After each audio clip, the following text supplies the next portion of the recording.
In front of you is the financing sheet, which is an important piece of the model we are building.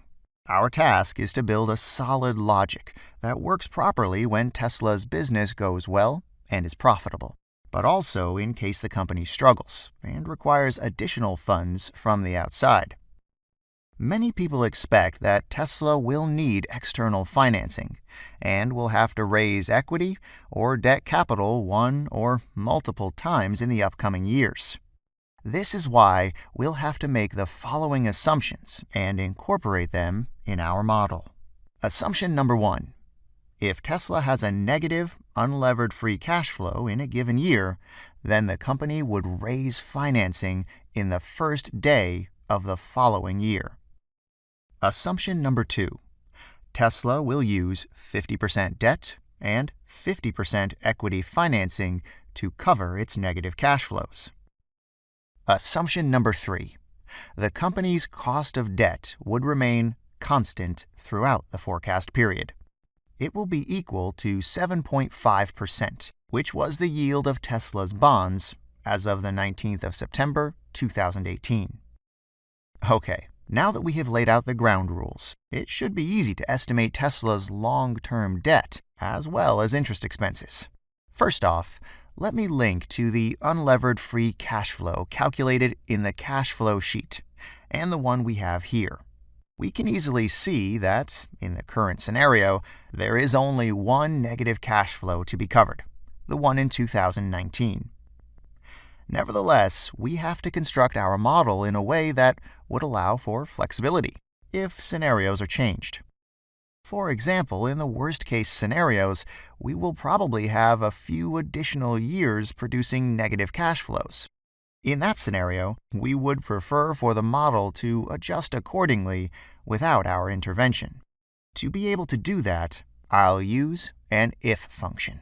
The logical test we will perform is, do we have a negative, unlevered free cash flow in a given period?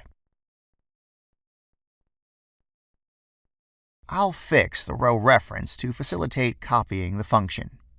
Then, if the logical test is true, or in other words, if we are in a period when unlevered free cash flow has been negative, we'll cover the loss with 50% debt. I'll multiply the negative cash flow by 50% debt, and we'll fix the row reference of unlevered free cash flow, because I'm going to use this function downwards too. Okay, I shouldn't forget to fix the column reference of 50% debt, as when we paste the function to the right, it will change places. Please pay attention that I am not fixing the row cell reference of 50% debt, as it will nicely adjust to 50% equity when we paste downwards. All right, this is a formula that can be easily pasted for the entire table. Perfect! Next thing on our to-do list, find out the outstanding debt at each year end and then use that figure to calculate interest expenses. Let's start with the outstanding debt as of the 31st of December, 2018.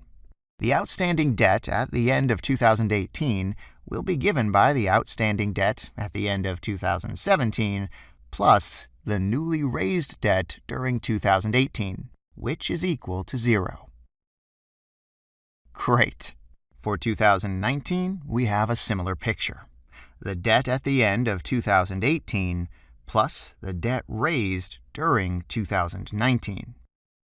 I can easily copy and paste this function for the entire forecast period. And then, by multiplying interest rate and outstanding debt in a given year, we'll obtain the interest expenses for the respective period.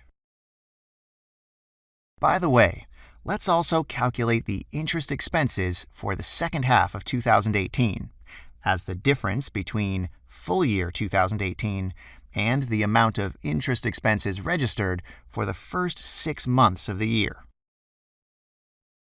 Okay, that's perfect. This is how we completed our financing schedule. In our next lesson, we'll be able to open up the P&L sheet and arrive at net income. Thanks for watching.